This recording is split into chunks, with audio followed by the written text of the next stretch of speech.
Bonjour à tous Bonjour, et, bienvenue. et merci d'être présents aussi nombreux pour ce webinar. Euh, je m'appelle Brio André, je suis un des fondateurs d'Oversea et CEO de la société. Eden, je t'en prie. Et Donatien, donc directeur des opérations, responsable du pôle douane. Bienvenue à toutes et à tous. Donc, comme d'habitude, en attendant de commencer et que tout le monde se connecte, quelques mots rapides sur Oversea. Donc, Oversea, on a un commissaire de transport nouvelle génération. On utilise la technologie et le digital pour simplifier et fluidifier la gestion de vos transports internationaux. On accompagne plusieurs centaines de clients à travers une soixantaine de pays aujourd'hui. On est une équipe d'environ 180 personnes implantées sur 3 continents, à Paris, Milan et Barcelone pour l'Europe, New York et Miami pour les États-Unis et Singapour en Asie. On a également un service douane, donc Oversea est représentant en douane enregistrée, et on essaie de reprendre les deux spécificités qui sont propres à la philosophie du service chez Oversea. Donc vous avez un déclarant qui est dédié, comme sur le transport, et une grande réactivité. Et j'en profite aussi en parallèle de ce webinaire, nous lançons Le Douanier, un média qui synthétise les dernières actualités douanières, un peu sur le modèle du chargeur que vous êtes nombreux à suivre. Donc voilà, le lien pour s'inscrire est dans le chat. Donc voilà, je vois qu'il est 11h passé de 2 minutes. On va pouvoir commencer. Donc aujourd'hui, on fait un webinaire sur le dédouanement à domicile. Donc traditionnellement, lorsqu'on pense à une douane export, on y associe le bureau de sortie du territoire, donc au port, à l'aéroport ou à la frontière physique pour le transport routier. La définition de la procédure de dédouanement à domicile, c'est le fait d'effectuer les opérations de dédouanement de la marchandise directement depuis votre entrepôt. Donc, que ce soit de votre entrepôt à vous ou celui de votre prestataire logistique si jamais vous sous-traitez. C'est un peu un schéma qui s'apparente à du FCA domicile pour ceux qui sont familiers, mais un changement d'incoterm n'est pas nécessaire. Vous pouvez faire de l'exworks et faire votre douane à domicile. Tout dépend de l'arrangement que vous avez avec votre destinataire. Pour cadrer un peu le sujet, on se concentrera ici sur la procédure de dédouanement à l'export uniquement, parce qu'il y a des simplifications douanières qui ont été sorties et que c'est un sujet à part entière. Mais c'est important de savoir qu'effectivement, c'est aussi possible de faire du dédouanement à domicile à l'import, ce qui entraîne un peu plus de complexité douanière, mais évidemment, c'est possible et vous êtes sans doute potentiellement nombreux à le faire dès aujourd'hui. On a prévu de faire le webinaire en 3 parties. D'abord, on vous expliquera pourquoi on pense que le dédouanement à domicile, c'est un formidable outil pour reprendre en main vos dédouanements à l'export. Ensuite, on vous décrira sa mise en place, donc comment on le fait, ce qui est simple et assez rapide, notamment depuis 2019. Et enfin, on vous en décrira les limites, donc les problématiques qui peuvent être engendrées à cause du dédouanement à domicile, et répondre aussi à certaines interrogations fréquentes qu'on a sur le service. Et évidemment, à la fin, comme pour tous nos webinaires, vous aurez l'occasion de poser toutes vos questions. Donc on va commencer par vous expliquer pourquoi on pense que le dédouanement à domicile, c'est une manière de reprendre c'est un formidable outil et une bonne manière de reprendre le contrôle sur vos douanes export. Tout d'abord, la procédure de dédouanement à domicile vous permet de limiter en fait le nombre de déclarants, notamment quand vous êtes dans des schémas Xworks, FCA. Il convient de rappeler que vous êtes responsable des déclarations export qui sont faites en votre nom. Vous êtes exportateur de la marchandise dans l'Union européenne. Et même si, dans un cadre d'un schéma Xworks, vous n'allez pas avoir la main sur le prestataire qui va effectuer votre dédouanement, vous êtes le responsable du dédouanement qui va être fait. Donc, soit vous allez utiliser plusieurs déclarants. Donc le schéma classique, c'est vous êtes dans un schéma Xworks, vous avez 60 ou 70 destinations. Vous allez avoir autant de déclarants en douane que de prestataires qui vont se présenter chez vous. En opérant à domicile, vous pouvez soit faire toutes vos douanes vous-même, si vous êtes capable de faire vos déclarants, soit les confier à un déclarant que vous connaissez et qui connaît vos flux et qui va centraliser et faire toutes les déclarations à l'export.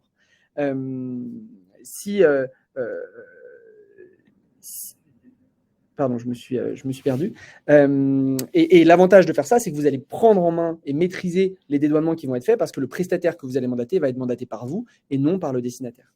Un exemple très concret, c'est vous avez un déclarant qui est mandaté par votre destinataire, qui déclare une origine préférentielle sur vos marchandises alors que ce n'est pas le cas.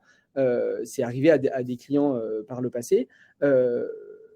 la douane, si jamais elle se rend compte que vous n'avez pas respecté des conditions d'origine, par exemple, même si la déclaration n'a pas été faite par vous, c'est vous qu'elle va venir voir. Ce n'est pas le déclarant qu'elle va venir voir. Évidemment, vous allez pouvoir engager la responsabilité du déclarant parce qu'il a un devoir de conseil, etc.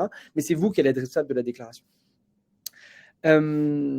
Par ailleurs, l'autre avantage, au-delà de la prise de contrôle sur vos douanes, c'est que vous allez pouvoir récupérer et centraliser toute vos documentation export. En réalisant vos dédouanements depuis votre entrepôt ou celui de votre prestataire, vous choisissez votre déclarant. Il est donc plus simple de récupérer vos EXA. Vous évitez de faire des multiples relances à des transitaires, donc aux transitaires de votre filiale ou de votre client, avec qui vous n'avez aucune relation commerciale, quoi. Et on vous rappelle pourquoi c'est important de récupérer les EX. Effectivement, les EX, vos EXA, donc vos preuves d'exportation, c'est ce qui justifie auprès de l'administration fiscale, en cas de contrôle fiscal, qu'il n'y a pas de TVA que vous êtes exonéré de TVA à l'exportation. On vous rappelle aussi que vous avez l'obligation de les conserver pendant 5 ans au minimum. Et donc, par exemple, chez Oversea, les EXA sont disponibles sur votre plateforme, et chez un commissionnaire de transport que vous utiliseriez aussi, il a l'obligation de garder effectivement ses preuves d'export. Et enfin, une dernière raison pour laquelle c'est intéressant de centraliser, de faire du dédouanement à domicile, c'est qu'en fait, ça va vous permettre d'entretenir une relation avec votre bureau de douane local. Selon l'interprétation qui est faite de la réglementation en termes d'exportation, certains bureaux de douane, vous allez potentiellement recevoir des courriers qui vous disent « On a remarqué que vous faites des déclarations, vous ne faites pas des déclarations auprès de nous. » En théorie, vous êtes censé faire vos déclarations auprès de votre bureau de douane local. En pratique, quand vous faites des schémas d'export classiques, votre dédouanement va être fait à l'aéroport ou au port, et donc le bureau de douane qui va opérer et contrôler vos documents, ça va être le bureau de douane donc, du Havre, de Roissy en fonction, ou de Fos en fonction de là où vous exportez vos marchandises. Et donc, votre bureau de douane local, qui est proche de votre entrepôt ou proche de votre société, ne va pas connaître vos exportations. Et donc, souvent, il y a une volonté des bureaux de douane locales de connaître vos exportations, de connaître le tissu local d'entreprise dont elles ont la responsabilité. Et par ailleurs, c'est aussi une occasion de prendre contact avec eux, d'avoir des relations avec eux, et du coup, d'être tenu au courant, par exemple, des évolutions qui sont possibles, ou en cas de contrôle aussi, d'avoir seulement des relations qui sont plus proches que des relations auprès de bureaux qui sont par ailleurs très gros à Roissy, au Havre, parce qu'elles massent des centaines et des milliers de déclarations par jour.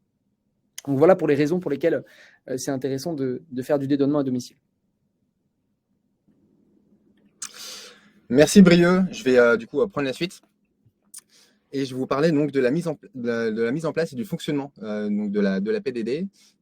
Pour la mise en place, c'est à partir de 2019 que la douane française a souhaité simplifier les procédures des dédouanements à l'export, qui étaient historiquement aussi exigeantes qu'un import. On parlait d'IST à l'époque.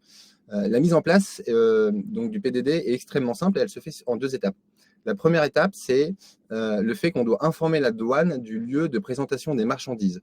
Chez Oversea, ce qu'on fait, c'est qu'on a un courrier type que nous pré-remplissons avec vos caractéristiques et vos informations, et ensuite, on vous le fait signer électroniquement.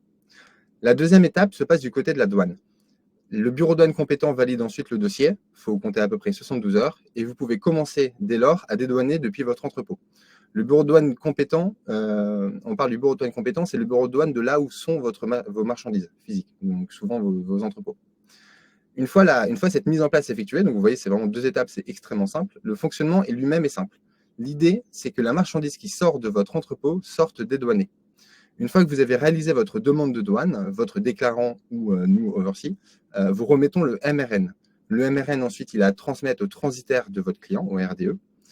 Et une fois que la marchandise arrive au port ou à l'aéroport de départ, le MRN, lui, est scanné. Et ensuite, du coup, l'EXA correspondante va automatiquement être disponible chez votre RDE. Ou dans ces cas-là, nous, on met donc l'EXA en ECS sorti, en fait, directement sur la plateforme, et vous pouvez les récupérer de manière très simple. À noter que tous les types d'exports sont concernés, que ce soit donc le conteneur FCL, les palettes en LCL, tout l'aérien et les colis chez les expressistes. Voilà pour le fonctionnement et la mise en place. On va passer à la 3e partie de ce webinaire sur les questions fréquentes que vous vous posez souvent, en tout cas que nous, on a beaucoup reçu de nos clients. La première limite peut-être que nos clients rencontrent, c'est le fait de se dire que j'édite ma facture assez tard, donc au départ la marchandise, est-ce un problème? Est-ce que je peux quand même mettre en place ce service? Alors oui, tout à fait, bien entendu, on vous rassure. Ça va dépendre aussi donc, de la réactivité du déclarant et de la possibilité ou non pour le transporteur routier d'attendre pendant le chargement que la déclaration soit faite. Si vous éditez la facture au moment du chargement, c'est tout à fait faisable. Le principe, c'est lorsque la déclaration est validée, la marchandise doit être disponible à l'entrepôt pour un éventuel contrôle. Voilà. Et au cas où le camion partirait avant que la déclaration soit faite, en cas de contrôle, on rappellerait le transporteur, mais ce n'est pas du tout un souci.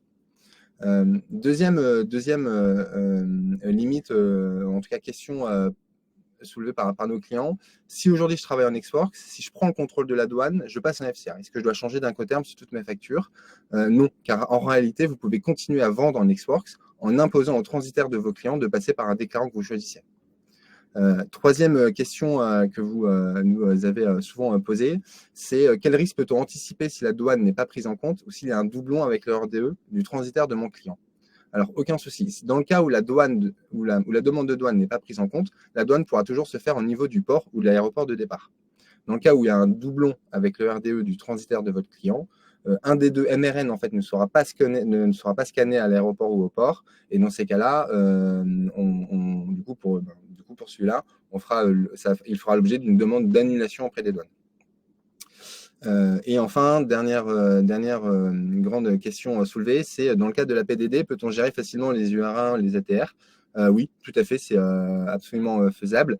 Et par ailleurs, on pourra vous accompagner sur comment on va devenir exportateur agréé ou exportateur enregistré pour pouvoir se passer des documents originaux et pouvoir faire juste des déclarations d'origine sur vos factures.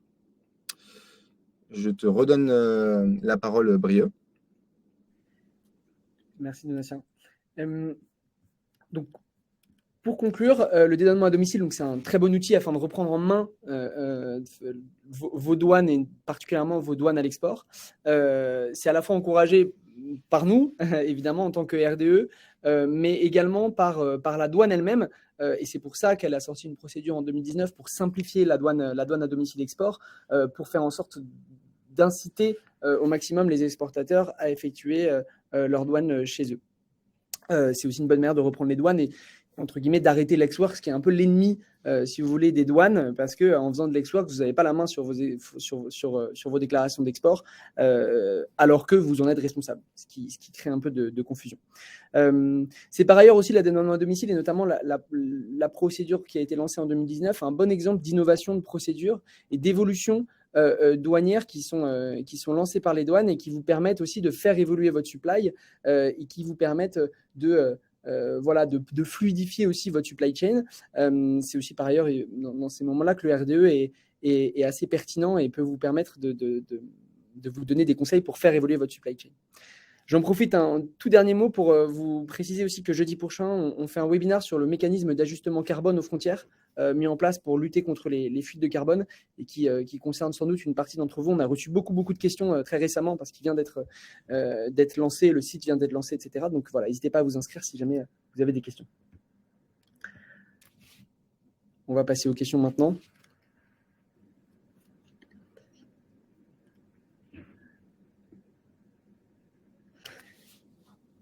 Alors, il y a une question intéressante sur la relation avec le prestataire de Madeleine qui nous pose la question: en vente Xworks, comment peut-on imposer à notre client ou à son transitaire de passer par notre déclarant en douane?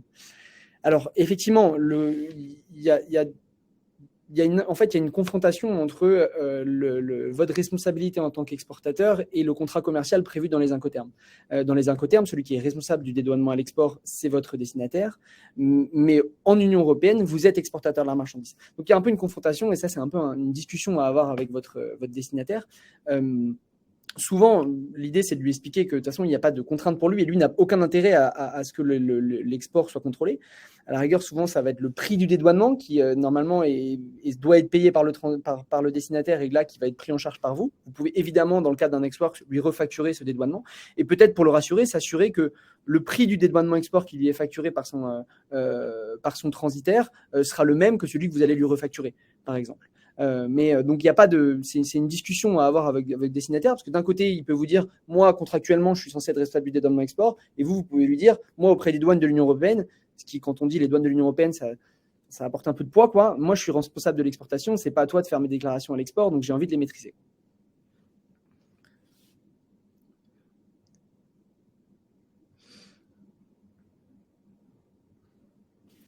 Il y a une question super intéressante de Stéphane qui nous demande, dans la mesure où les intégrateurs offrent souvent des prestations door-to-door avec douane, il n'est jamais simple de leur remettre du frein dédouané et surtout de voir ces AMRN scannés.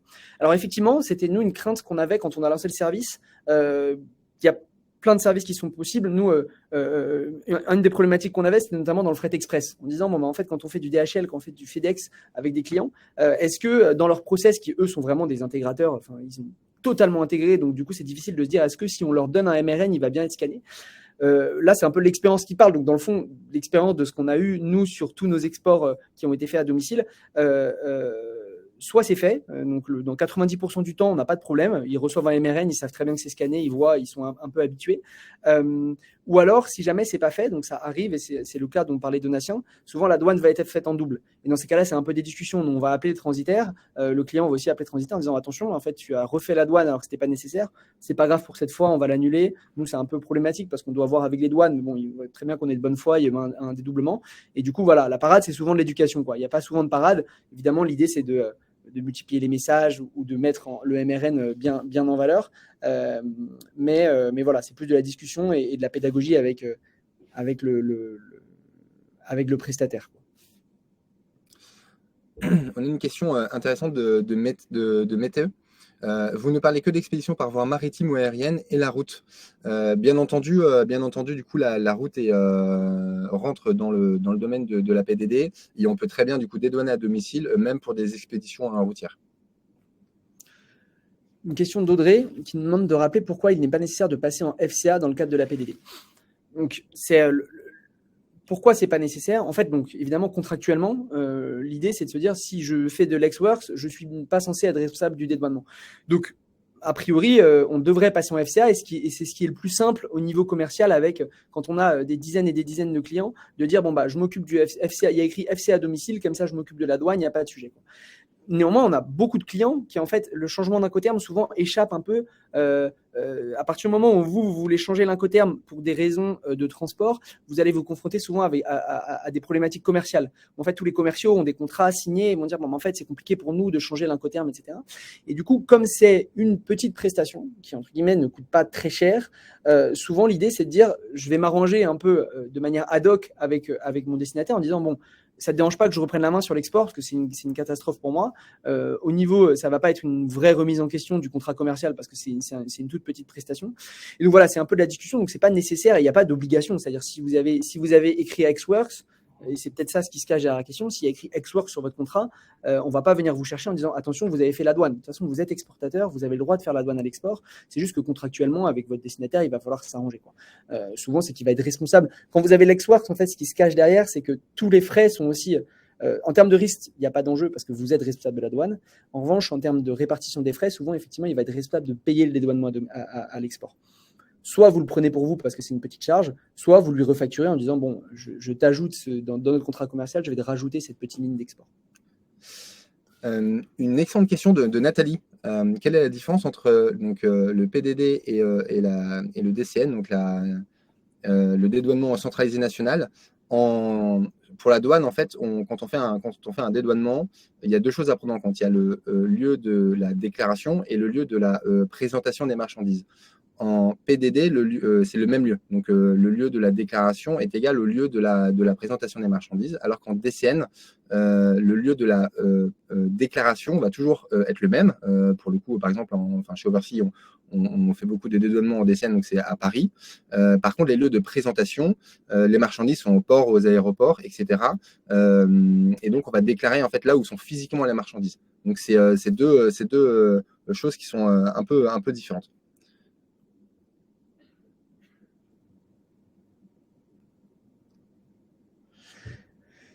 Une question de Fabrice. Pour mettre cette procédure en place chez nous, la facture serait émise à la fin du chargement. Donc, quel temps moyen pour avoir le BAE? Donc effectivement, c'est une excellente question, et c'est la première question qu'on avait mise dans le webinaire, parce que c'est souvent une question qu'on a et des choses auxquelles on est confronté avec nos clients. La facture va être émise. Je ne sais pas si vous parlez d'export en conteneur complet, mais c'est souvent le cas en conteneur complet, parce que on ne sait pas exactement comment va se passer le chargement, et dans le Tetris du conteneur, on ne sait pas si on va réussir à tout mettre, donc on préfère éditer la facture après. Le temps moyen pour obtenir un BAE, c'est environ entre 10 et 15 minutes, surtout quand vous allez être... quand on sait qu'on a une procédure, en fait, au moment où, normalement, quand vous faites des demandes, donc soit sur la plateforme chez nous, soit avec votre commission de transport, vous allez lui préciser le moment du chargement. Donc, il sait à quel moment il peut faire le dédouanement. Et par ailleurs, ce qu'il peut faire aussi, c'est anticiper le dédouanement. C'est-à-dire préparer une partie, notamment si c'est des flux réguliers, préparer une partie de la déclaration. Et au moment où vous éditez la facture, la finaliser avec les informations finales. Donc voilà, c'est entre 10 et 15 minutes. Donc souvent, ça ne pose pas de problème dans la chaîne logistique, quoi. Ça va très vite. On a une bonne question aussi de Elodie qui nous demande en fait dans quel cas en gros le dédouanement export dans le cas d'une PDD est obligatoire pour en gros l'ensemble de nos exportations.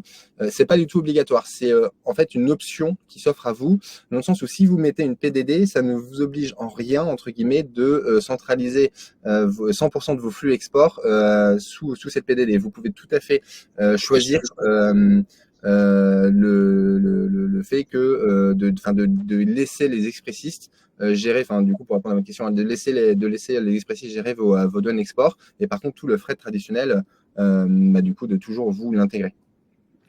C'est vraiment une option supplémentaire.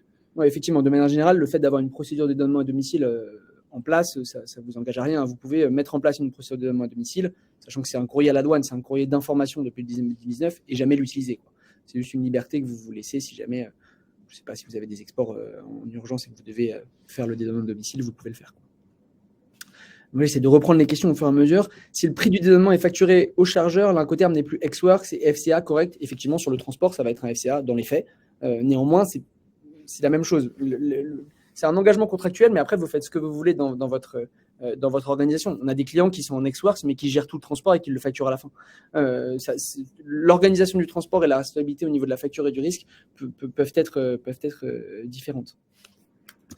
Une autre question de Nathalie, très pertinente, c'est quel est l'avantage de la PDD, sachant que les expressistes sont sous procédure simplifiée sous Delta.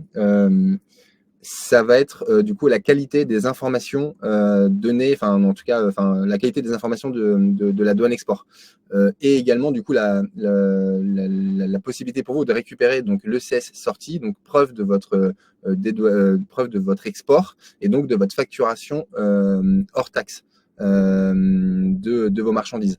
Là où effectivement les expressistes du coup vont travailler sous Delta, mais vous n'allez pas être en mesure de vérifier la qualité des informations, et s'il y a des demandes de rectification, ça va être un peu plus compliqué à obtenir. Là, lorsque vous centralisez vraiment toutes vos déclarations avec un même RDE, pardon, le but c'est vraiment de s'assurer de la bonne qualité des informations inscrites.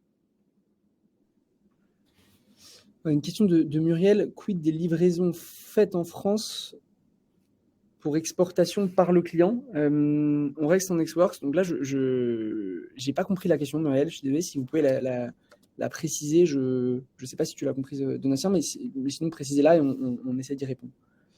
Quid des livraisons faites en France? Combien de temps pour une déclaration, Aurélie? Entre 10 et 15 minutes selon l'urgence. Parfois on a des... En fait, on l'a fait entre 10 et 15 minutes. Habituellement, c'est assez rapide. Après, ça va dépendre. Si vous avez une déclaration très compliquée, effectivement, ça peut prendre plus de temps. Souvent, l'important, c'est de savoir la deadline. Donc, en fait, souvent, vous allez savoir à peu près quand va avoir lieu le pick-up. Et donc, on va avoir un temps pendant lequel on va le faire, quoi. Effectivement, là, le plus important, c'est quand vous avez une facture éditée au tout dernier moment. Là, il va falloir être réactif pour pas que ça vienne... c'est censé être un avantage, quoi, dans votre supply chain. C'est pas censé bloquer le chauffeur pendant des heures. Donc c'est pour ça qu'il faut que votre RDE soit réactif. Et peut-être en complément aussi de la réponse, c'est toutes les procédures en fait qui sont mises en place en amont, la communication que vous faites avec votre RDE, et si jamais vous avez des besoins spécifiques, on peut potentiellement anticiper la déclaration. Si vous travaillez avec des factures pro forma, on peut anticiper un peu la préparation, et une fois que le chargement est fait et que les quantités sont vraiment connues, les montants sont connus, dans ces cas-là, valider la déclaration comme ça.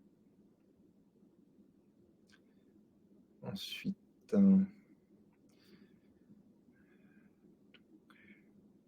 je fais de l'export principalement à destination des UK avec le dédouanement domicile. Je pourrais donc fluidifier ce flux. Oui, tout à fait. Effectivement, ça marche très très bien pour l'export UK. Source de pas mal de problématiques depuis le Brexit. Ça vous permet vraiment de vraiment de maîtriser vos flux export sur les UK. Je ne sais pas si Brio, tu veux compléter, mais non, effectivement, sur le UK, c'est un bon sujet parce que souvent, vous allez avoir, ça dépend de vos schémas logistiques, si vous avez des flux très réguliers, mais sur le UK, vous allez avoir autant de transporteurs que de flux quasiment. Et donc, c'est encore plus fort que pour les transitaires. Et en plus, traditionnellement, la douane va être faite par un stop douane, donc le chauffeur va devoir s'arrêter, on va faire la douane et ensuite avancer. L'avantage de faire votre dédouanement à domicile dans le cadre du UK, c'est que vous pouvez partir, le chauffeur peut partir avec son MRN prêt qui aura juste besoin d'être scanné à la frontière et ça avancera, ça apporte pas mal de fluidité et vous, pas mal de contrôle aussi sur vos EX, quoi. Parce que même si vous passez par un transitaire qui va s'occuper de vos transports mais qui va pas faire le dédouanement à domicile, mais en fait, le dédouanement à domicile va souvent être fait par le transporteur routier qui va savoir le faire, mais il va falloir récupérer soit auprès du transporteur si vous demandez en direct, soit auprès du transitaire qui, lui, va le récupérer auprès du transporteur. Donc, ça ajoute un peu de cailloux quoi, dans l'engrenage. Il y avait une question de Morgane sur les spécifications du LADT et de l'IST.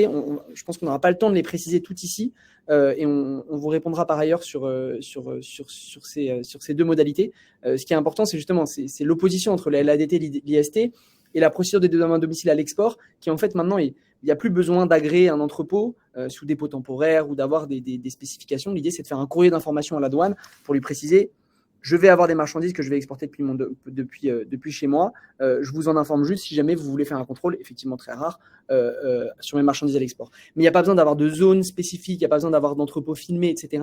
C'est beaucoup de problématiques qu'ils ont fait tomber pour